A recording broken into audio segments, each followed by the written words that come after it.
I just had a meeting with Kevin McCarthy, future Speaker of the House, I hope.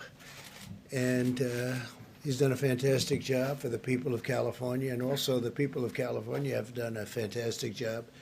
When you look at the bump, you take a look at the bump and how they're doing out there. So I congratulate everybody out there. But I thought I'd have Kevin say a few words. So Kevin, please. Well, thank you, Mr. President, and I would like to thank you on behalf of California. Governor Newsom says the work that you're doing together has been working very closely. It's been effective in California as well, Vice President and the President. You know, today, Mr. President, I want to thank you especially for the work that Secretary Mnuchin has done, especially for small businesses. Just today alone, I saw Bank of America had more than 10,000 loans in 2 hours. And for anybody who's in small business, I had first small business when I was 20 years old. You don't have income coming in right now. You get a loan, but for your rent, paying your employees, and paying your utilities is a grant. That's part of the CARES Act.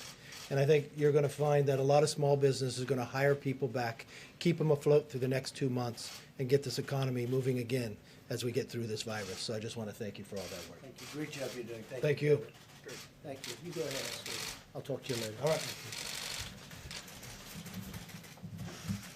Okay, thank you very much, everybody. And I want to start by saying that our hearts go out to the people of New York as they bear the brunt of the coronavirus pandemic in America. That seems to be the hot spot right now, but you have some others, as you know, that are very, very bad, very bad. Louisiana is getting hit very hard.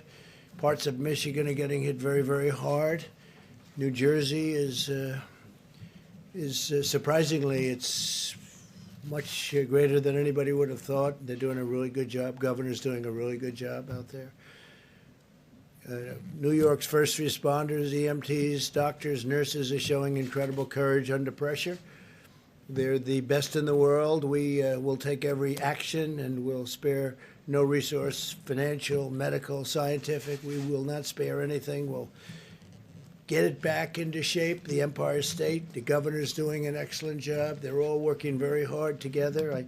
At the request of the governor, as you know, the Javits Center, we have 2,500 beds, and we're going to allow that to be a system where this horrible disease can be looked after, the patients can be looked after. That was going to be for regular medical problems such as accidents. And, you know, it's very interesting. The governors tell me we don't have too many accidents and very few people driving. So we're going to put that facility into play, which is a big facility. The ship will be staying the way it is, but we're putting that facility into play to help them. And today also the CDC is announcing additional steps Americans can take to defend against the transmission of the virus. From recent studies, we know that the transmission from individuals without symptoms is playing a more significant role in the spread of the virus than previously understood. So you don't seem to have symptoms and it still gets transferred. In light of these studies, the CDC is advising the use of non-medical cloth face covering as an additional voluntary public health measure. So it's voluntary. You don't have to do it. They suggest it for a period of time, but this is voluntary. I don't think I'm going to be doing it, but you have a lot of ways you can look at it as follows. The CDC is recommending that Americans wear a basic cloth or fabric mask. They can be either purchased online or simply made at home, probably material that you'd have at home. These face coverings can be easily washed or reused. I want to emphasize that the CDC is not recommending the use of medical grade or surgical grade masks, and we want that to be used for our great medical people that are working so hard and doing some job. Medical protective gear must be reserved for the frontline healthcare workers who are performing those vital services. The new mask guidelines also do not replace CDC's guidance on social distancing, including staying in your home when possible, standing at least 6 feet apart for a period of time. Again, we're going to all come back together here. We're going to all come back together. and practicing hand hygiene, which we should do anyway. A lot of things I think are going to spill over. Shaking hands maybe will stay with our country for a long time beyond this. One of our great doctors was telling me that, as you know, we have flus every year, and the number of people killed by the flu is very substantial. It said that if they didn't shake hands, that number would be substantially lower. So maybe it'll stay. Maybe some of these things long term will be good. But those guidelines are still the best and the safest way to avoid the infection. So with the masks, it's going to be really a voluntary thing. You can do it. You don't have to do it. I'm choosing not to do it, but some people may want to do it, and that's okay. It may be good. Probably will. They're making a recommendation. It's only a recommendation. It's voluntary. We're also taking action to ensure the cost of no barrier to any American seeking testing or treatment of the coronavirus. The largest insurer nationwide, the Blue Cross Blue Shield system, has now announced that it will not require any copays, which is really something. That's a tremendous statement, from patients of the virus treatment for the next 60 days, similar to the commitments of Cigna, Humana, Anthem. Those are great companies, and they're all doing the same thing. So copays, for them to do that it's a big statement. We appreciate it.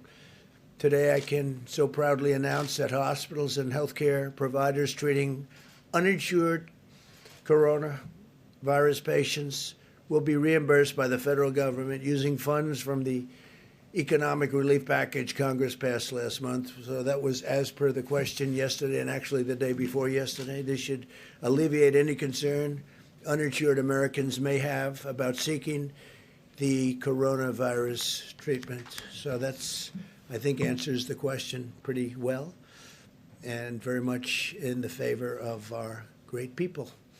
I'm also signing a directive invoking the Defense Production Act to prohibit export of scarce health and medical supplies by unscrupulous actors and profiteers. The Secretary of Homeland Security will work with FEMA to prevent the export of N95 respirators, surgical masks, gloves, and other personal protective equipment. We need these items immediately for domestic use. We have to have them.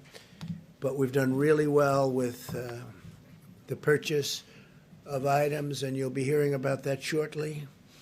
We've already leveraged the DPA to stop the hoarding and price gouging of crucial supplies. Under that authority, this week, the Department of Health and Human Services, working with the Department of Justice, took custody of nearly 200,000 N95 respirators, 130,000 surgical masks, 600,000 gloves, as well as bottles, many, many, many bottles, and disinfectant sprays that were being hoarded. All of this material is now being given to healthcare workers. Most of it's already been given out. And we've given a lot to New York, a lot to New Jersey, a lot to other places. In addition, to ensure that healthcare workers in New York have the protective equipment they need, the federal government, in the name of the Department of Defense, is providing about 8.1 million N95 respirators, Department of Defense. And we've already given 200,000 of them to New York City. Mayor de Blasio needed them very badly, so we got them to Mayor de Blasio in New York City. They were very grateful. 8.1 million, and we're going to be increasing that number from 8.1 million to more. That's a lot of N95 respirators. Today, my team spoke with the CEO of Ochsner Health and the CEO of LCMC, the two largest health systems in New Orleans. They said they feel that they currently have enough ventilators. I think a lot of people are going to have enough ventilators and masks and appreciate what we did and all of the things we've been doing with them, working with them. The CEO of Ochsner, Warner Thomas, who's really been fantastic, I have to say, indicated a need for 230,000 surgical gowns, and I instructed FEMA to deliver them tomorrow, so they'll have the 230,000. That's Louisiana, New Orleans, 230,000 surgical gowns. They'll have them by tomorrow. We're expanding the role of the armed forces in our response effort because no one is better prepared to win a war than the United States military. And we are in a war, the invisible enemy, remember. Over 9,000 retired Army medical personnel have answered their nation's call and are now supporting field hospitals and medical facilities all across the country, like what I just told you, that Governor Cuomo requested we do something in Javits where we take it over. And we're going to have that manned by the military because it's very tough to get people, more people in the New York area. So we're going to have it manned by the military. Javits Center. National Guard members have been activated to help states build new treatment centers and assist in the seamless distribution of medical supplies. That includes National Guard. The National Guard is assisting very strongly because the states were, in many cases, unable to have the delivery capability from warehouses and other places that we put the supplies. So I've given approval to use the National Guards, the various National Guards in the different states. And they're doing a fantastic job of not only protecting people, but delivering material. The Army Corps of Engineers has assessed more than 100 facilities in all 50 states and is rapidly building temporary hospitals and alternative care sites in many states, in New York, New Jersey, Michigan, Pennsylvania, Arizona, California, Colorado, Florida, Illinois, New Mexico, Oregon, Washington, Wisconsin, Ohio. They're doing a lot of work, and just those states plus additionals that will be announced probably tomorrow, but they're doing some job. The Army Corps of Engineers, what a job they're doing, and FEMA, what a job they're doing.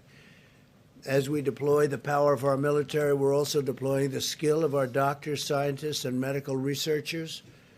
We continue to study the effectiveness of hydroxychloroquine and other therapies in the treatment and prevention of the virus, and we will keep the American people fully informed in our findings. Hydroxychloroquine, I don't know, it's looking like it's having some good results. I hope that would be a phenomenal thing, but we have it right now.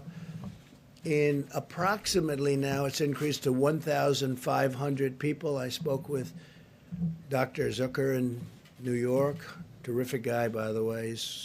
We're doing a good job. And I spoke to Governor Cuomo last evening and this morning about it. So it's been there for about 3.5 days, but I think, in many other places it's being tested too. And we have a tremendous supply of it. We've ordered it in the case that it works, and it could have some pretty big impacts. So we'll see what happens.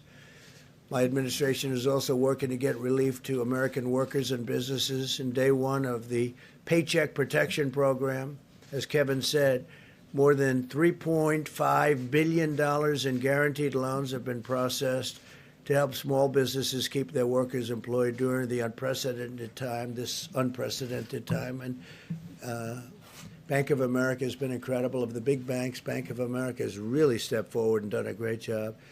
And then you have the community banks, your smaller banks, and we're already at $3.5 billion going out to incredible people.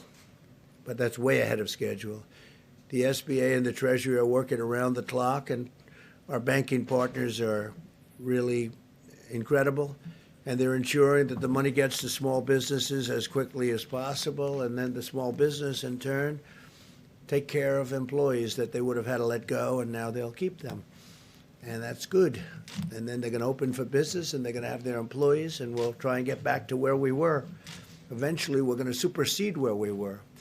The energy industry has been especially hard hit in the crisis. This afternoon, I met with Greg Garland of Phillips 66, Dave Hager of Devon Energy, Harold Hamm of Continental Resources, Jeff Hildebrand of Hillcorp Energy, Vicki Hollub of Occidental Petroleum, Mike Summers of the American Petroleum Institute, Kelsey Warren of Energy Transfer Partners, Mike Worth of Chevron, and Darren Woods of ExxonMobil. I informed them that we will be making space available in the Strategic Petroleum Reserve to let American producers store surplus oil that can be sold at a later time. There's a tremendous abundance of oil, primarily because of the virus. The virus has just stopped demand of everything, including oil. So we're working with our great energy companies. These are great companies. They employ tens of thousands, hundreds of thousands of people, and they've kept America really going for a long time, and no big price hikes, no big anything. I mean, they've just kept it going, and now they got hit. But with all the jobs and all of the good that they do, we're going to make sure that they stay in good shape. America is engaged in a historic battle to safeguard the lives of our citizens, our future society. Our greatest weapon is the discipline and determination of every citizen to stay at home and stay healthy for a long time. And we want them to stay healthy for a long time. So stay at home. This is ending. This will end. You'll see some bad things, and then you're going to see some really good things. And it's not going to be too long. We will heal our citizens, and we will care for our neighbors, and we will unleash the full might of the United States of America to vanquish the virus. And with that, I'd like to ask Mike Pence to come up, Vice President, say a few words, and we'll have a couple of other quick talks on a couple of subjects, and we'll take questions. And it's a beautiful Friday in Washington, D.C., and our country's a great place, and we're getting better. We're getting better very quickly. This was artificially induced. We just said, they said, close it down. You have to close it down. We closed it down, and we're healing, and we're going to get it better fast. So, Mike, if you could come up, say a few words, please. Thank you, Mr. President. The President just outlined a number of the decisions that he made today on the unanimous recommendation of the White House Coronavirus Task Force. In addition, some good news. Dr. Deborah Birx will reflect on a moment some of the areas across America where we see evidence that the mitigation efforts, the American people putting into practice the President's coronavirus guidelines are having a positive effect. In fact, today, California and Washington State, where the coronavirus first emerged in our country, the cases remain at a steady but low rate. And we know, as Governor Newsom said yesterday, that they're not out of the woods yet. We continue to flow resources. But we want to commend people in those states and all across the country who are putting into practice the social distancing and all the measures that state and local leaders are advising, and that the President has been advising in the coronavirus guidelines for America. We're also continuing to track significant outbreaks in New York State, New Orleans, Detroit, Chicago, and Boston. And as the President indicated, we're prioritizing resources to support healthcare workers and to support those that are dealing with the coronavirus in those communities. On the subject of testing, now more than 1.4 million tests have been performed across the country. And as you all are aware, some 266,000 Americans have tested positive for the coronavirus. Abbott Instruments, which now can perform a 15-minute test across the country, have literally 18,000 of their machines across the nation today. But at the President's direction, FEMA is acquiring over 1,200 more machines to distribute to every state public health lab in America, and also to our Indian Healthcare Service. And the big news, of course, over the last few days was that the FDA, once again in near record time, has approved an antibody test developed by Cellex. And we're continuing on the White House Coronavirus Task Force to examine ways that we can scale up these rapid tests and these innovative new tests, not just to meet this moment, but to lay a foundation for testing across the nation in the months ahead. As the President mentioned, he met with energy executives today and continues to engage with leaders of businesses all across the nation. We also held a teleconference today with commercial retailers. On the President's behalf, we thanked them for the way that people that operate malls and shopping centers around the country have embraced and enacted the coronavirus guidelines for America. It's had enormous impact on their businesses and their industries, but I heard from them their patriotic commitment to put the health of their associates and their customers first, and it was deeply inspiring. On the subject of supplies, the President detailed our work in that space. It continues to this day. Part of our air bridge, we had a flight arrive from China today to Columbus, Ohio. We continue to work each and every day watching the data about cases to ensure that in particular, not just the personal protective equipment is available for the healthcare workers that are on the front lines, but also that ventilators are available. As this epidemic makes its way through regions and communities, we are literally working hour by hour, day by day, to make sure that patients, families, and healthcare providers have the equipment and the support that they need. As the President mentioned, we've seen over $1.5 billion in loans go out through the Paycheck Protection Program today. We have available for questions the head of the CDC today to speak about the new guidance on cloth face coverings. And Secretary Azar, in a few moments, will explain just how the President's decision to make sure that no American will ever have to worry about paying for testing or for coronavirus treatment. I'm pleased to report that the President's direction, Medicaid and Medicare already expanded to coronavirus treatment and testing early on. And of course, the President just indicated how major insurance companies across the country are not just waiving copays on testing, but they're now waiving copays for at least 60 days on any coronavirus treatment. But now, as Secretary Azar will enumerate, and now we'll make sure that any American, even those that have no insurance, will be able to receive treatment in a hospital and never have to worry about the bill. I just give a gentle reminder to every American, if there is evidence across the country that you're putting into practice the coronavirus guidelines for America. Every American has a role to play, and I want to thank you on behalf of the President and all of the American people for the way that you're stepping forward, you're engaging in the social distancing and doing the things that will slow the spread. We encourage you to keep on keeping on. We will get through this, America. We will get through the coronavirus to that day of renewed health, renewed prosperity that the President always describes. But we'll get through there sooner, and we'll get through there when we work together. Dr. Birx? Thank you, Mr. Vice President, Mr. President. Thank you for your words of discipline and determination. I guess that really describes what we're asking every American, to really be disciplined about these guidelines and really determined to stay in that space of execution. You know, we are just in week 3 of this full guidance measure. We really do appreciate the work of the citizens of California and Washington State, because we do see that their curve is different. Their curve is different from New York, New Jersey, and Connecticut. And we really believe that the work that every citizen is doing in those states is making a difference, and it will make a difference for the frontline healthcare providers. We also are deeply grateful that despite the way their curve looks today, they continue to get ready for a different potential so that they can ensure that patients, if they do get sick, have options and availability.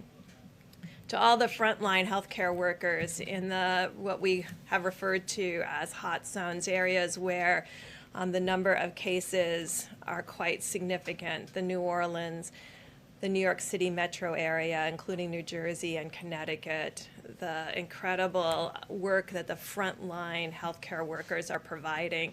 We're really working now at a much more granular level, talking directly to hospitals to ensure that they have the supplies that they need in coordination with state and local governments, and to work.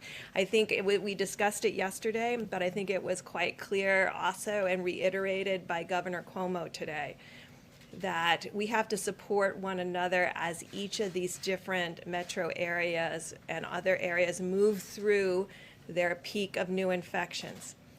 When we talked about it at the beginning of this week, we talked about this week and next week being incredibly difficult.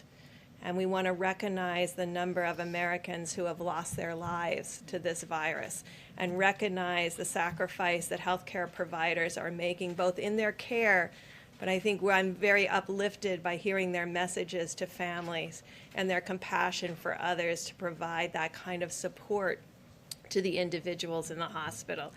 We continue to watch, in addition, the Chicago area, the Detroit area, and have some developing concerns around Colorado, the District of Columbia, and Pennsylvania. So as you can see, each of these will follow their own curves. We'll be getting more and more of those case over time information in a very granular way to each and every one of you so that we can follow these epidemiologic curves as each of these states, counties, and communities move through this together in solidarity, and really ensuring that we can move supplies creatively around the country to meet the needs of both the frontline healthcare providers, but also every American who needs our support right now. Thank you. Thank you very much. Well, thank you, Mr. President, for your continued leadership as we battle the coronavirus. First, I want to thank all of the members of the HHS team and the frontline healthcare workers across America, including those service workers who serve in our hospitals and our healthcare facilities, those who clean, those who deliver, those who stock the shelves, all those who are going into battle every day against the virus. Your country's asked you to serve as never before, and you have responded heroically. I'm going to provide a brief update on the administration's plans to cover the testing and treatment for the uninsured. Getting the uninsured access to the care they need is a top priority for President Trump. We are already rolling out the $1 billion in funding from the Families First Coronavirus Response Act to cover providers' expenses for testing and diagnosing the uninsured. The CARES Act, signed by the President, includes another $100 billion for healthcare providers. Under the President's direction, we will use a portion of that funding to cover providers' costs of delivering COVID-19 care for the uninsured, sending the money to providers through the same mechanism used for testing. As a condition of receiving funds under this program, providers will be forbidden from balance billing the uninsured for the cost of their care. Providers will be reimbursed at Medicare rates. We will soon have more specifics on how the rest of the $100 billion will go to providers. We're working to ensure that this funding is distributed in a way that is fast, fair, simple, and transparent. I'd also like to remind people that if you've lost employer insurance coverage, you have insurance options that you should look into. You'd be eligible for a special enrollment period on the healthcare exchanges. And depending on your state, you may be eligible for Medicaid. Just as President Trump is working to ensure that COVID-19 treatment is paid for, he's working to support new treatment options for patients. Thanks to the President's leadership, many providers are trying different experimental therapies. And we need as much data as we can collect as quickly as possible on how these treatments are working. Today, Oracle has developed and is donating to the government and the American people a web portal and platform to gather crowdsourced real-time information from providers about how patients respond to potential therapeutics. While this doesn't replace the important work of clinical trials, it gives us data rapidly. If you are a doctor or a healthcare provider and you would like to help us, you can sign up today to begin reporting on your work. There's a special registration page for providers at covid19.oracle.com. Thank you very much. Thank you very much. Okay, let's go, Steve. If we could draw you out a little bit more on the advice on face mask, what would people gain from wearing a mask, and why are you opposed to wearing one yourself? Well, I just don't want to wear one myself. It's a recommendation. They recommend it. I'm feeling good. I just don't want to be doing, I don't know, somehow sitting in the Oval Office behind that beautiful Resolute desk, the great Resolute desk. I think wearing a face mask as I greet presidents, prime ministers, dictators, kings, queens. I don't know. Somehow, I don't see it for myself. I just maybe I'll change my mind, but this will pass, and hopefully it'll pass very quickly. Now, with that being said, if somebody wants to, I mean, most people can just make something out of a certain material, so it's very well designated. It's very simple to do. I won't be doing it personally. It's a recommendation, okay? Would you like to say something about that? Sure, absolutely. Surgeon General, please. Well, thank you, Mr. President, Mr. Vice President, Mr. Secretary, and CDC Director Redfield. I especially want to thank the folks at the CDC, and it's a great question that you ask. It's a fair question that you ask. I want to unpack the evolution of our guidance on masks because it has been confusing to the American people. First of all, I want people to understand that the CDC, the World Health Organization, my office, and most public health and health organizations and professionals originally recommended against the general public wearing masks because based on the best evidence available at the time, it was not deemed that that would have a significant impact on whether or not a healthy person wearing a mask would contract COVID-19. We have always recommended that symptomatic people wear a mask because if you're coughing, if you have a fever, if you're symptomatic, you could transmit disease to other people. What has changed in our recommendation? Well, it's important to know that we now know from recent studies that a significant portion of individuals with coronavirus lack symptoms. They're what we call asymptomatic. And that even those who eventually become pre-symptomatic, meaning that they will develop symptoms in the future, can transmit the virus to others before they show symptoms.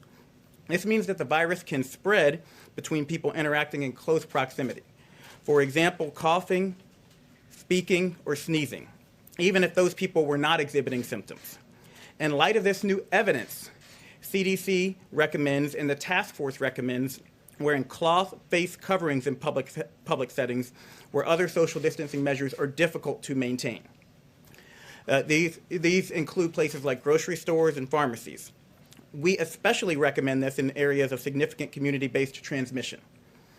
It is critical, and the President mentioned this, the Vice President mentioned this. It's critical to emphasize that maintaining 6 feet of social distancing remains key to slowing the spread of the virus.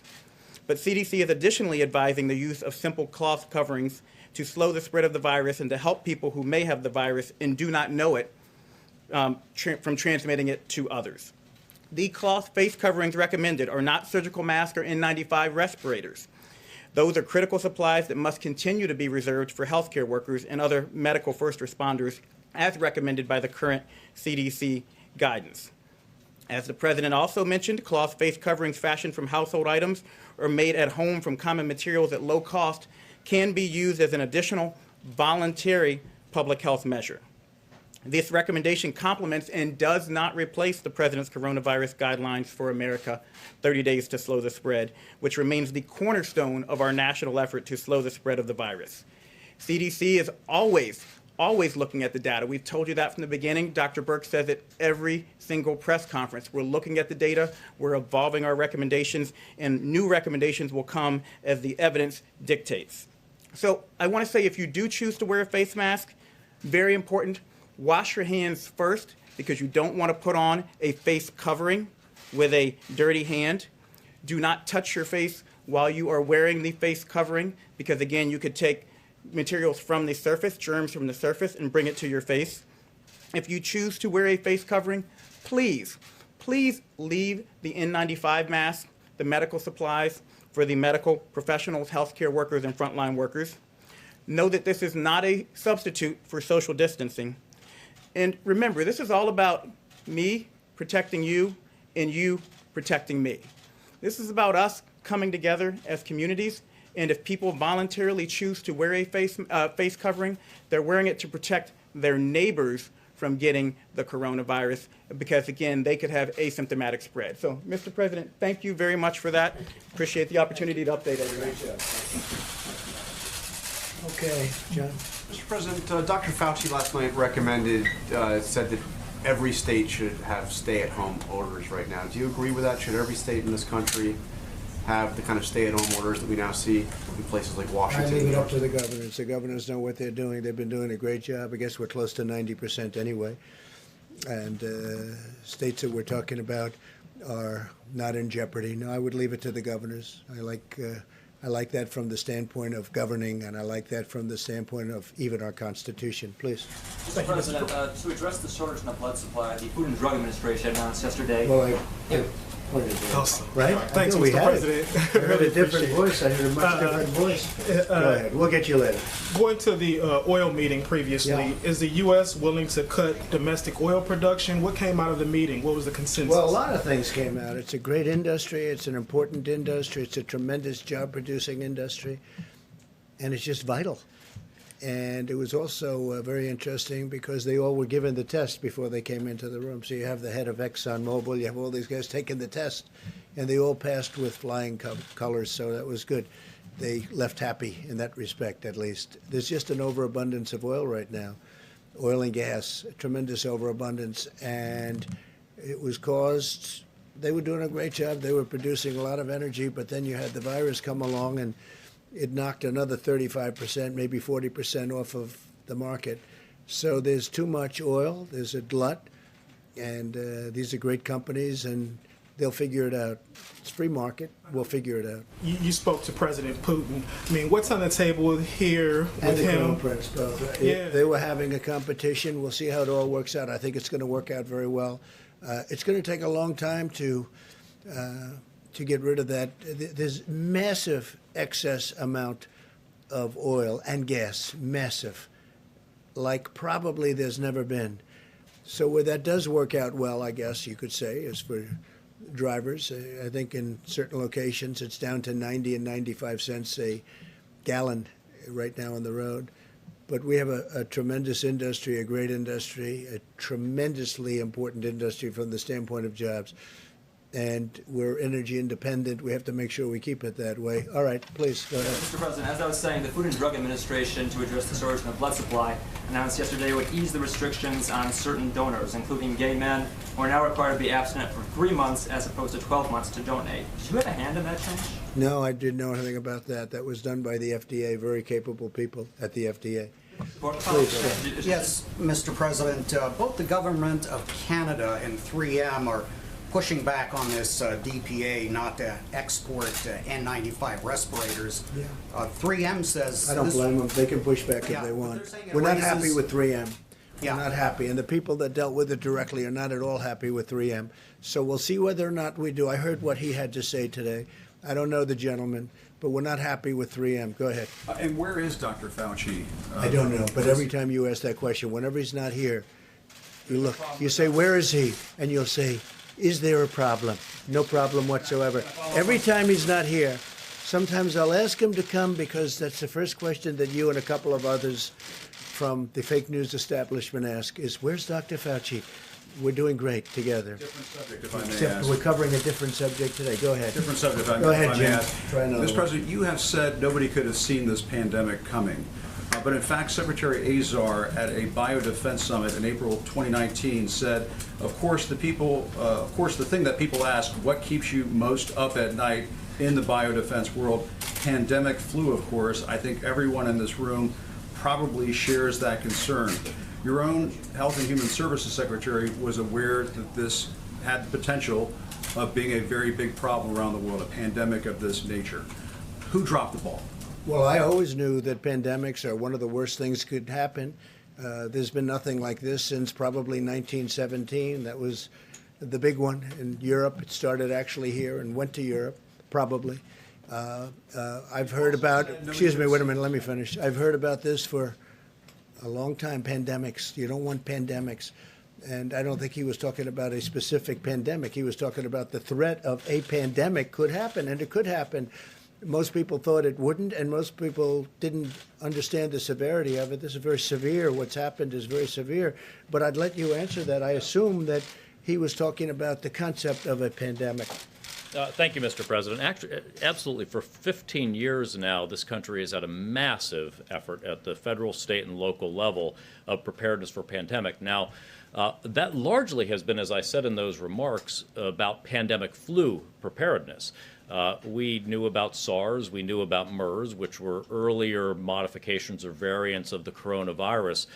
None of those achieved anything like what we're seeing today. But that's why for successive presidencies, including the leadership of President Trump, there has been a great focus on pandemic preparedness. In fact, it was just in November, I believe, that the president signed the Pandemic Flu Preparedness Executive Order that we have also updated the Pandemic Crisis Action Plan, which has been the playbook from which we've been working, the Pandemic Flu Plan, the action plan from which we have been working that coordinates the whole of government, whole of economy approach here. So we've all been very focused on pandemic preparedness. That's what we do. But this particular strain of pandemic, who would have known this particular strain? But Secretary Azar, if you were preparing for a pandemic, if this government were preparing for a pandemic, why is it we don't have enough masks? Why is it we don't have enough medical equipment in this country? Previous administrations gave us very little ammunition for the military and very little shelf space. Let me just tell you, you know it. You know the answer. The previous administration, the shelves were empty. The shelves were empty. So what you should do is speak to the people from the previous administration, Jim, and ask them that question. Because the shelves were empty. And you know what else? The military shelves were also empty. We had no ammunition, literally. And that was said by one of your favorite generals. We have no ammunition. Guess what? We had very little medical supply also. All right. Go ahead. We'll get it back. We'll get you back. We'll get you back, please. What about that question? Jim, I said we'll get you back. Please, go ahead. So I wanted to ask about the DPA. So you said that there will be a ban on exporting of all, what does it cover? So masks, gloves, what else is Covers included in that everything. order? And are you concerned? But if somebody ordered, if Italy, if Spain, who has big problems, these are countries with tremendous problems, France, if they have long-term orders and they're in there and they want to get certain things, I've let them go out in certain instances because I think it's only fair. They have problems that are proportionately or relatively bigger than our problems. So if they ordered something and they're waiting for, as an example, masks made here and going to Italy, I'm not going to be stopping that. I think it would be very unfair.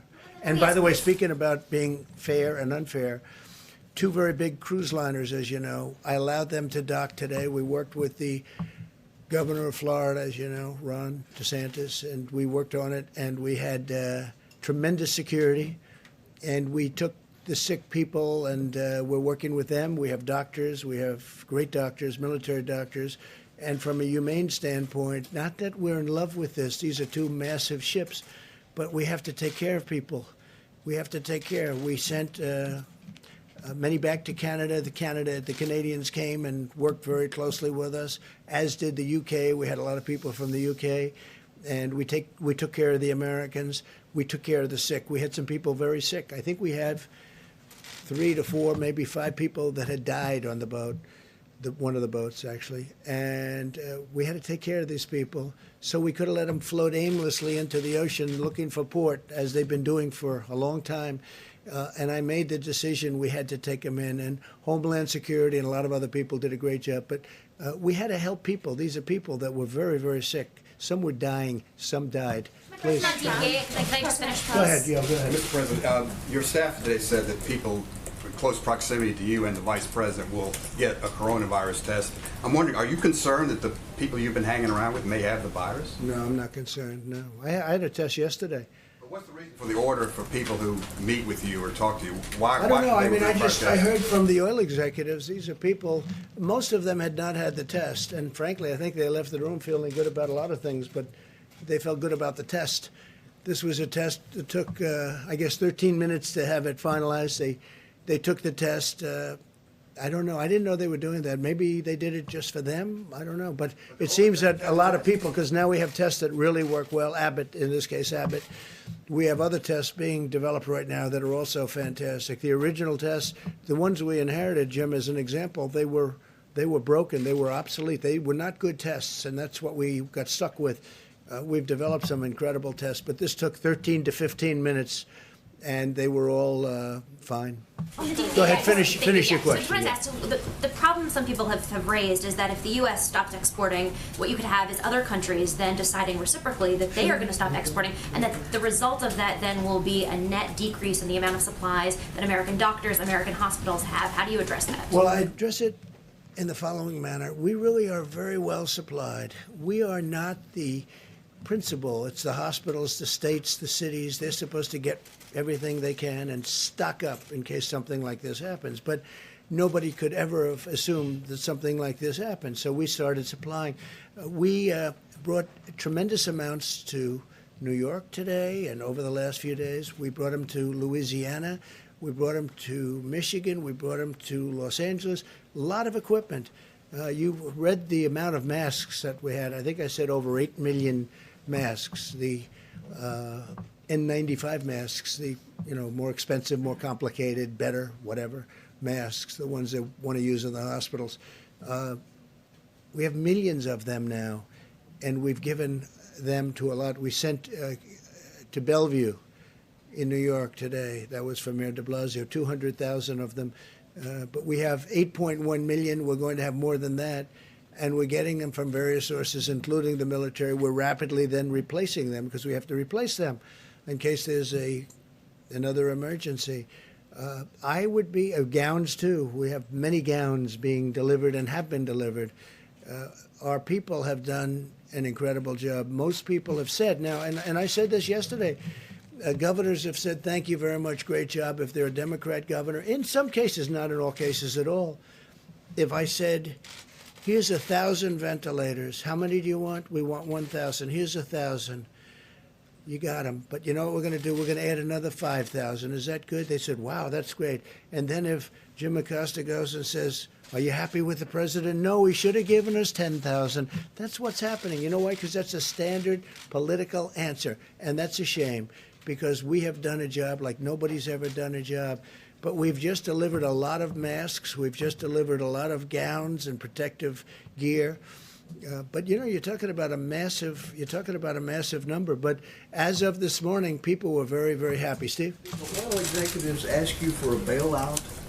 No, they didn't ask for a bailout. No. They asked for it was really more of a discussion than asking. We did discuss the concept of tariffs because, as you know, this was a dispute among a couple of countries that I think they want to be able to get it solved. They had a dispute. They had a competition, but they want to get it resolved. Russia and Saudi Arabia, I think they want to get it. Yeah, I think they want to get it resolved. I think they're working very hard. I mean, they told me they want to get it resolved. They're working very hard. Go ahead. Thank you. Yesterday, Jared Kushner said the notion of the federal stockpile was it's supposed to be our stockpile. It's not supposed to be state stockpiles that they then use. What did he mean by our? Oh, why didn't you ask him? And even the fact that taxpayers from What's every that? I state pays got for you. it. You No, used it's the not a word gotcha. hour. What did Hour, he you know mean what by hour means? United States of America. That's what it means. It means the states? hour. It means the United States of America.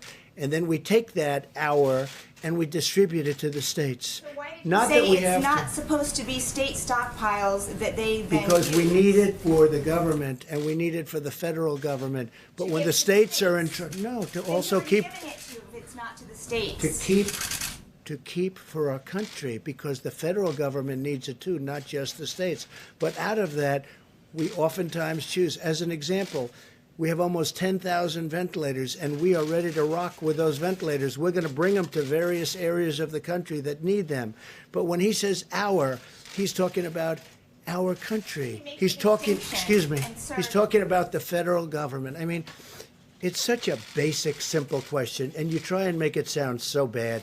You ought to be ashamed of yourself. You know what? You ought to be ashamed. It's such a simple question. He said our, and our means for the country, and our means for the states because the states are a part of the country. Don't make it sound bad. Don't make it sound bad. Go ahead, Steve. Go ahead, back here. You just asked your question. You just asked your question in a very nasty tone. Let's go. You didn't give me an answer. Please. Mr. President, I gave you a perfect answer. You know it. Go ahead. Well, just to follow up on that, when we have the Federal stockpile, I mean, isn't that designed to be able to distribute to the states? Sure, if but they it's need it? also needed for the federal government. We have a federal stockpile, and they have state stockpiles. And frankly, many of the states were totally unprepared for this.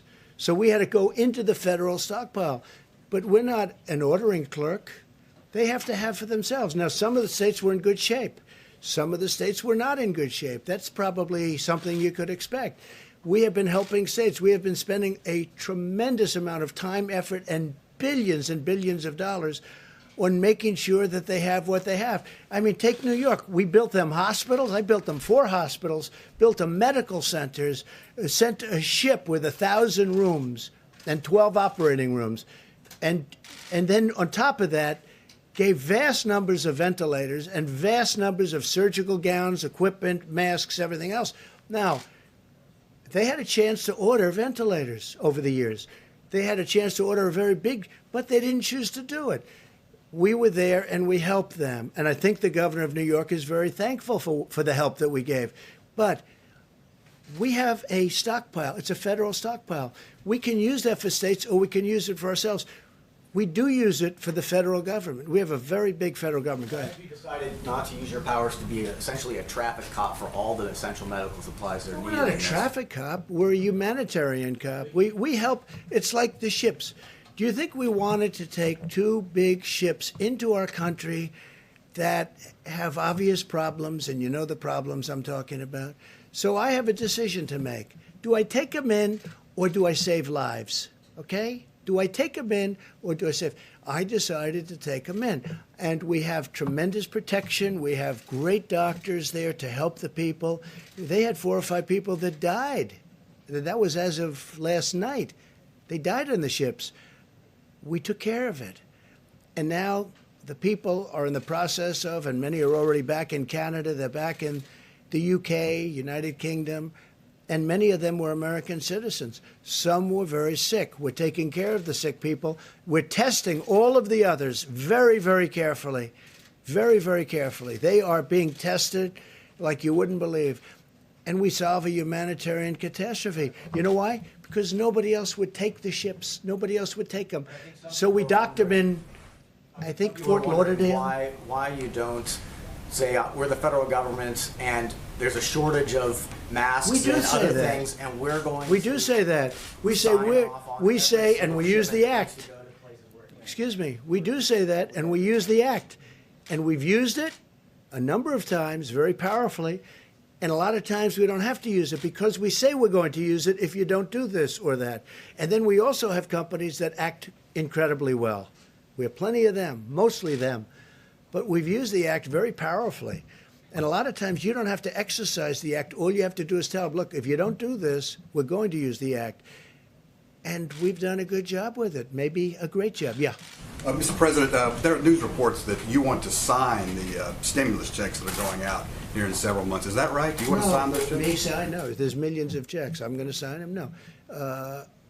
It's a Trump administration initiative, but do I want to sign them? No. The people are getting their money. There's a lot of stimulus going in a lot of different ways. There's also stimulus going for companies that would, if it weren't for our government, would not, and some companies that were very strong a month ago. Again, we had the strongest economy in the world. We had our best ever. We had probably the best economy in the history of the world, bigger than China, bigger than anybody. And one day we have to say, close it up, stop. Everybody go home. And you know what? It's pretty tough to do that. That's another thing, that there are rumors that these checks may not go out for another 4 months. Like if you don't have I don't know. All I can tell you is the small business today is that we're way ahead of schedule.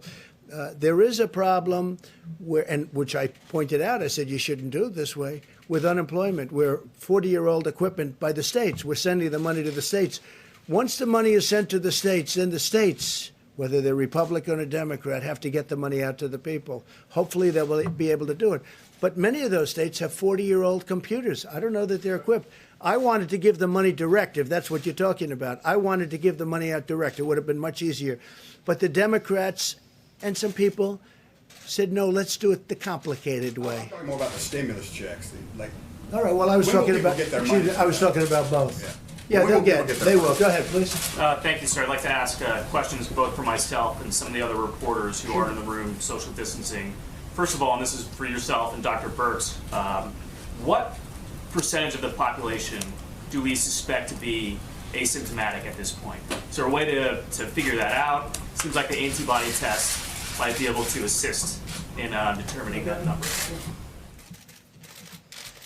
Yeah, thank you. So while we're working diligently in the midst of the crisis to make sure that the healthcare workers and everyone who is sick gets provided for, at the same time we're working on tests and assays that will be critical for surveillance.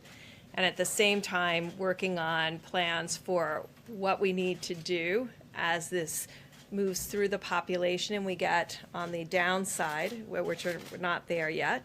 And hopefully most of the states will say, like California and Washington. And then what will you need to do to be prepared for fall? So all three of those things are happening simultaneously, and there's people working on each one of those work streams. The antibody piece is critical, as you described, because at this time, we can't, if we have, let's say asymptomatic status is inversely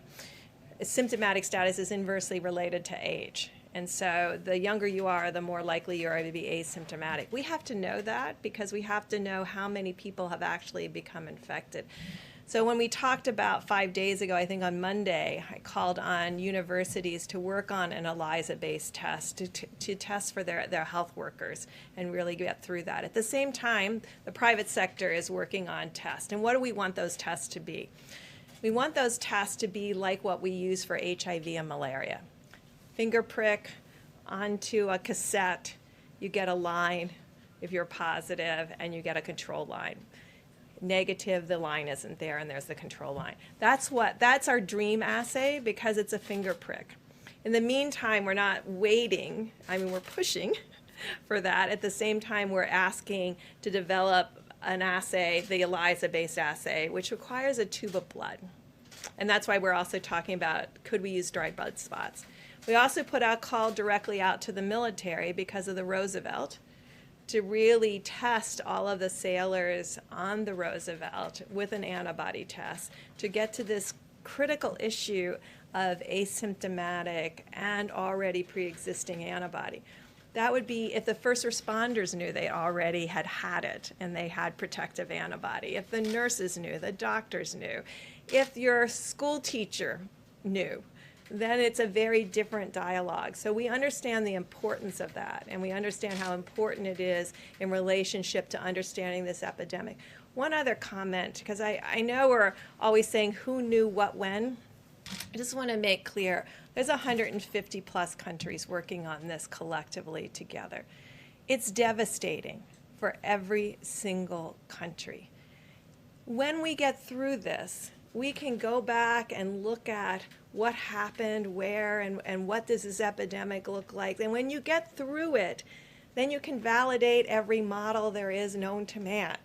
When you're in the middle of it, you have to concentrate on serving the needs of each American and what that need looks like. At the same time, you have these other work streams on surveillance and how to be prepared both scientifically and therapeutically and vaccine-wise for the next fall if that happens again. So I think these things are happening together, but I just want us to really concentrate on the fact that all around the globe, country after country is dealing with this. And we can talk about why didn't Italy do something, or Spain do something, or Germany do something, or we can really say right now, we all can do something. We can do the social distancing and all of the pieces that we know is starting to work around the globe in country after country. And then when we get through all of this, we can ask the questions about, could we have done some piece of this better as a global community? I will remind you that on February 3rd, the head of the WHO said there was no reason to ever do a travel ban.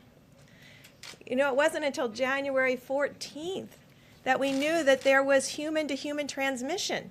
Dr. Birx, the President was saying this was going to go away. It's April. It is going to go away. But this President, you said it was going to go away in April. You said when it warmed up in April. I said it's going away, and it is going away. Okay. But Okay, that was a good answer to your question. No more. That was a long but a very good answer. That was I have a enough question for on you. Insurance coverage. Mr. President, on the insurance coverage for treatment, when your government is trying to make sure that people are covered on the treatment we're for gonna do COVID, does that include the 11 million people who are in this country illegally? Are they going to be covered as well? We'll be talking about that at a different time. Yeah, please, go ahead. Yes, Mr. President, will you authorize the release of the underlying data for the conclusion of the 100,000 to 240,000 people succumbing? Perhaps Dr. Birx can Well, that's up to talk a Dr. little. Birx. You'll decide. We can release all of the, These experts have expressed concern that they haven't seen the underlying data. They're not I'm sure they'll questioning- talk to you about that, and Dr. Fauci, too. Please, go ahead. Thank you, Mr. President. This is for you and Secretary Azar. 10 million people say they've lost their jobs in the past 2 weeks. So how is this stimulus money for free treatment going to absorb the new numbers of uninsured? And ahead, would it you not be want to- easier to reopen the Obamacare markets or expand Medicaid? So, for an individual who had employer insurance, that's what I mentioned in my remarks, if you were employed and had insurance through your employer and you've now lost your job and lost that insurance, you now do have a special enrollment period where you may enroll in the individual exchanges of the Affordable Care Act. So that's existing law.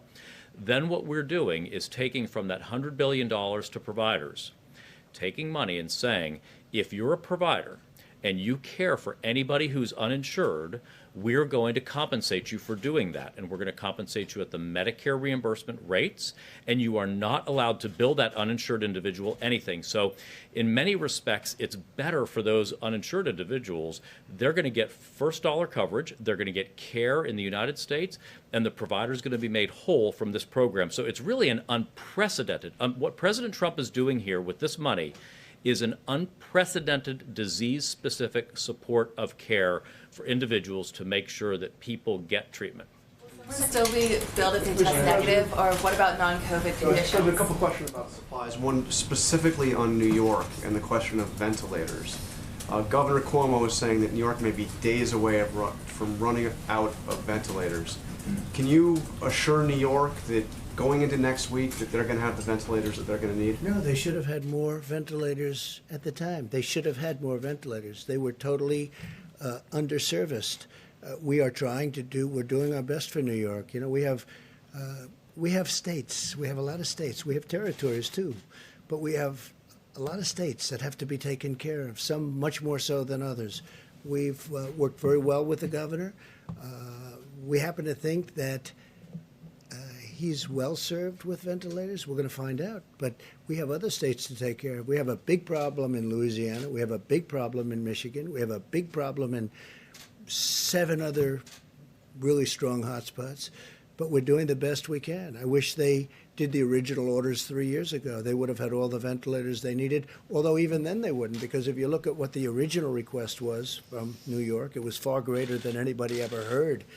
And we've supplied a lot. I told you, we supplied some just today to New York, and we supplied some yesterday to New York City. Did you have one in the back? Yeah, please. If I can say, this is why the question of the stockpile was asked earlier is so important. I don't think that was the question. No, it was a very important question because what Jared Kushner said yesterday is that the federal stockpile is for use by the federal government, not for the states to have access to. So you seem to be saying different. So did Jared Kushner misspeak yesterday? No, is that federal stockpile He used the word available to the our. states? Okay, our. Our is referring to our country. The states, to the best of my knowledge and to the best of your knowledge, are a part of our country. We are taking what is in the federal stockpile, and we are helping states all over the country. But we also want to keep some because when that surge comes, when you hit those peaks, we're going to need, we have to be able to have the flexibility to take those ventilators and bring them to Louisiana, New York, Detroit, different places. That's all. You will be using But them the for the word, states that oh, need of them. course, we're not using them anywhere else. We're not going to be using them, John, anywhere else. But we want the flexibility because, you know, we don't even know when the surge is coming, but it's coming soon and it's going to be big. And some areas won't have it. Some areas will be pleasantly surprised, just like we've been. You look at the chart. States that I thought would have been maybe a disaster turned out to be, really, they've done a great job. Some states are really trouble. But you don't know. You don't know. We have great flexibility. I would have preferred giving them all out. We'd have nothing. And now when we have a surge, we can't get them back from where we gave them because it's very tough to take them back. So we have tremendous flexibility. And it could be New York. It could be Louisiana. Those are two that are really rough. New Jersey is very rough. And they've done a very good job in New Jersey, but New Jersey is very rough. Go ahead, please, Nabeel. Yes, the question is about the CDC guidelines. I know that they've changed over time from February, and there's The guidelines relative to which? The for masks? instance, social distancing and the number of people who can gather in a group and so on. And now we have this measure about wearing masks. And I know you told Steve about why you don't want to wear a mask, but I'm just wondering if you can tell us more about why, because it would I set just don't choose an to. example. They're not mandatory guidelines. They're guidelines. They suggest you could wear them. You don't have to wear them. In fact, the director is here. If you want to say a couple of words about it, you can if you want. You don't have to. And your decision. But basically, it's a voluntary thing. State director, doing a good job. Thank you very much. I think I just want to reemphasize, I've said this before, that we're not defenseless against this virus. We have a powerful tool, a powerful weapon, that is social distancing. And we've continued to embrace that with the President's initiative to slow the spread of coronavirus. We're constantly looking at new data, and as the Surgeon General said, one of the new information that became more clear to all of us is there's a greater number of people that are asymptomatically infected than we previously thought. And as Ambassador Birx said, that may be inversely related to age. And so really the purpose here is first and foremost to embrace the social distancing. That's the number one thing. That's the powerful weapon. And you know, this virus has a great weakness. It can't jump from one person to another if it's got to swim more than 6 feet. And this is why we really want that.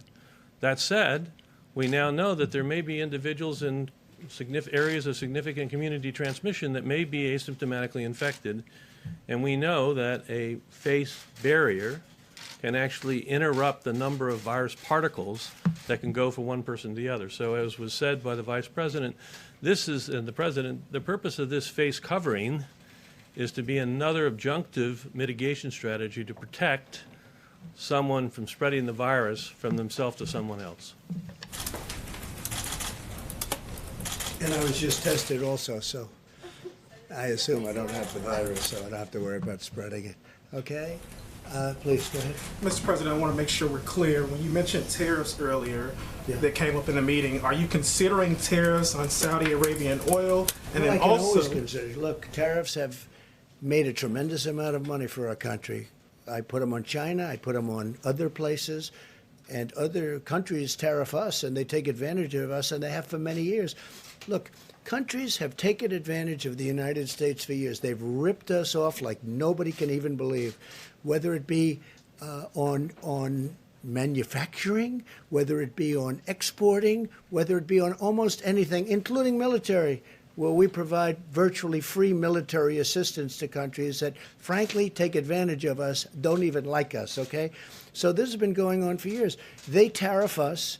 They create artificial, you could say non-financial barriers, which are worse than financial barriers. You can't sell your product. You can't take care of our farmers. They won't take and yet they'll take us and sell into us.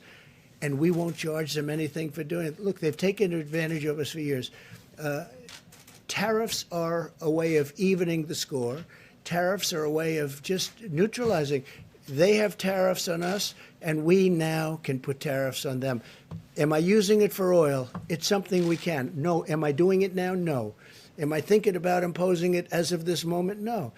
But if we're not treated fairly, it's certainly a tool in the toolbox. and what about with Russia? Would you consider maybe lifting sanctions or giving some sanctions Well, relief? it would be if the they- same thing. No, it would be the same thing. They are having a dispute, the two countries, and it's hurting the rest of the world because it's really hurting the energy industry. Russia's being hurt unbelievably badly, and Saudi Arabia is being hurt unbelievably badly because oil and gas is a primary, that's where they get most of their income. And this is a price like from the 1950s. All right? It's a price from the 1950s. They are being hurt very badly. I think they're going to settle their dispute pretty quickly. Why, on the oil, why do Go you ahead, think please. Mr. President, get them to raise the price? Why do I think you haven't been more successful in getting them to increase production in Russia and Saudi Arabia. Well, they have increased production. That's what they've done. They've increased it so much that there's, so you meant the opposite. Why do you think you haven't been successful in getting them to Just, well, they're going to stop because the market, ultimately the market is going to get them to stop. But they both did the opposite. They increased production to a level that water is right now more valuable than oil. Who would have ever thought, right? You go to some of these kingdoms, water is far more valuable than oil. There's so much oil. It's a tribute in a way. But what happened is there was a lot to start off with, and then you had the virus, and it knocked the hell out of the market in terms of demand. So there's no demand, and there's tremendous supply. So, I mean, you saw numbers where it was down to 20 and down, frankly, below 20. It was even below 20. It's an incredible thing, the market. But ultimately, the marketplace will take care of it. But I think they're going to work out their problem fairly quickly. Okay, go ahead. Mr. President, thank you, Mr. President. We're already talking about phase 4 of a stimulus, right? But you and Pelosi and McConnell are already talking about different things that should be in it. Now, last time, people were telling me that the fact that you wouldn't talk to Pelosi was an impediment and it really slowed things down. I'd talk. If it were important to talk to her, I'd talk to her. If it were important for the American people, I'd talk to her. But other than that, I can have other people talking to her. Look, you ready? Infrastructure is a great thing for me. I think infrastructure for this country, we have an old broken infrastructure. 50 years ago, we were the envy of the world. And then we spent all this money so stupidly in the Middle East. It's going to be very close to $8 trillion in the Middle East. How stupid was that decision? But they spent it on that and other things. We've got to fix our infrastructure. That means roads, highways, tunnels, airports, everything. We got to fix our infrastructure. And the beauty is because of the fact that we are so strong as a country, we're borrowing at zero. We never had a chance to borrow at zero. Even this country, we never had a chance to borrow at zero. We're going to borrow. This is a great time. So we can fix our infrastructure, and we'll have almost no interest costs. This is the time to do it. Steve, one more question. The death toll projections that you shared with us earlier this week, are we still on the current trajectory for that, or have social... Which one? I have many trajectories for many things. 100 to 240,000. Are we still on that trajectory, or have we made any improvements, or maybe not enough time has passed? Say it, Steve. What? Have we made enough improvements? On what? On what? On social The models distancing. you talked about? On the models? I'd have to ask Dr. Fauci, and I'd have to ask Deborah. Have the models changed? So a lot of the projections you can see are based on, there's many different ways to look at this. And as we discussed on Sunday, some of it is based on the current global experience. We're about, I think, 6.5 or 5.5 times the size of Italy, a different factor in Spain, and we look at all of those, what their projections are, where they are currently, and where that is going. And so a lot of the work is based on how this virus has moved through other populations. That's a very direct way to see how the virus is impacting a population. There's also terrific models. And so every day and every night, one of the models that actually looks at the model related to mortality is the healthdata.org data. And they update it every night, and you can see where we are in that projection. I think in the last run of that model, they were at 93,000 or something in the model. Now, all of that can be changed by our behaviors. And so, and all of it can be changed in a different way if we don't follow those behaviors. If another major metropolitan area ends up having an epidemic like the New York metro area, that could dramatically change not the model, but the reality of the impact of this virus on Americans. Now, by the way, the models show hundreds of thousands of people are going to die. You know what I want to do? I want to come way under the models. The professionals did the models. I was never involved in a model, but at least this kind of a model. But you know what? Hundreds of thousands of people, they say, I want much less than that. I want none, but it's too late for that. But I want very few people relative to what the models are saying. Those are projections. I hope they're wrong. I hope we're going to be under those projections. Two questions on continuity of government. How come you always have two? Why can't you have one? Well, they're related. Every time. I have three questions. I have two questions. Can you give me one instead? Because you have a couple of other people. Go ahead. Okay, I'll go with my second one. The governor of Wisconsin is now talking about delaying the primary, or at least not having in-person voting. So my question is, and I asked this a couple weeks ago, I want to see if you've made any progress on this. Looking ahead to the fall, are you taking steps to ensure that the general election will happen even if this pandemic has reemerged or hasn't gone away? The general election will happen on November 3rd. In Wisconsin, what happened is I, through social media, put out a very strong endorsement of a Republican conservative judge who's an excellent, brilliant judge. He's a justice. And I hear what happened is his poll numbers went through the roof. And because of that, I think they delayed the election. Concerned about people going to in-person I voting? don't know. Why didn't he do it before? He's doing it right before the election. But do you think Excuse me. Why did he do this 2 weeks ago? All of a sudden, all of a sudden an election which is taking place very soon gets delayed. Now, I just endorsed him today, and it was a very strong endorsement. His polls, he's gone very high up, and all of a sudden the governor comes out, the Democrat governor, by the way, comes out and says, oh, we're going to move this election. So I don't know. I hope you're right. I hope you're right. But do you think every state in this country should be prepared for mail-in voting? No, in case we're in a because I think situation? a lot of people cheat with mail-in voting. I think people should vote with ID, voter ID. I think voter ID is very important. And the reason they don't want voter ID is because they intend to cheat. When you get something, when you buy something, you look at your cards and credit cards and different cards. You have your picture on many of them, not all of them, but on many of them. You should have a picture on your for voting. It should be called voter ID. They should have that. And it shouldn't be mail-in, excuse me, it shouldn't be mail-in voting. It should be you go to a booth and you proudly display yourself.